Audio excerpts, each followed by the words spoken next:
très heureux d'être là dans le cadre du Monde des possibles.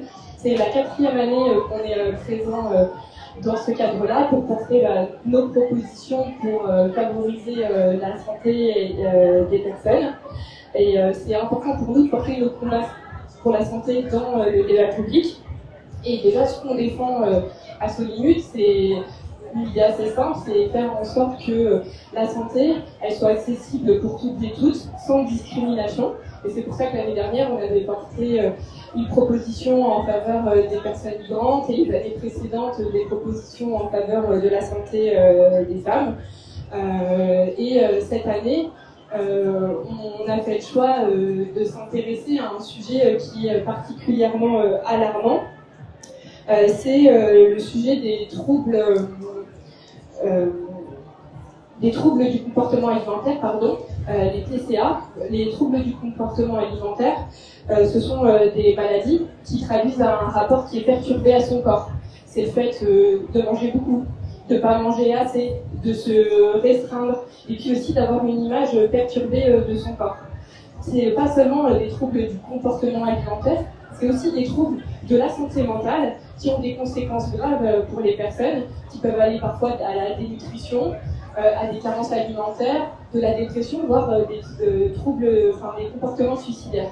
Et aujourd'hui, c'est une situation qui est assez alarmante, puisqu'il y a une forte progression des troubles du comportement alimentaire.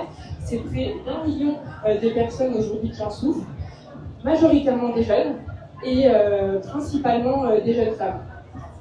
Et on parlait de cause de mortalité. Il faut savoir que c'est la 2e cause de mortalité prématurée chez les jeunes après les accidents de la route. Donc c'est vraiment un enjeu de santé publique extrêmement fort qui est aggravé par les réseaux sociaux, on en parlait tout à l'heure, et notamment vous avez dû voir passer tous les mouvements qu'on appelle pro-ana, pro-anorexia, qui sont majoritairement présents et qui glorifient la maigreur extrême et aussi qui banalisent les comportements dangereux comme le fait de ne pas se nourrir par exemple.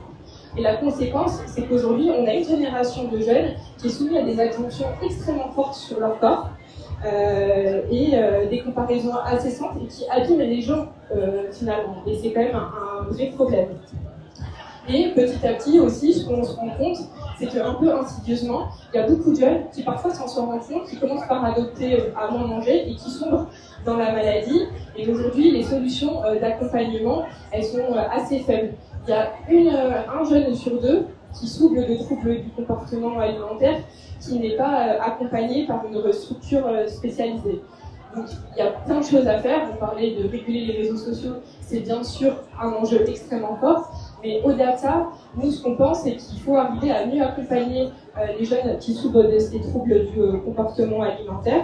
Et ce qu'on souhaiterait, c'est qu'il y ait un dispositif national qui soit mis en place, à la fois pour prévenir les troubles du comportement alimentaire et aussi mieux les dépister.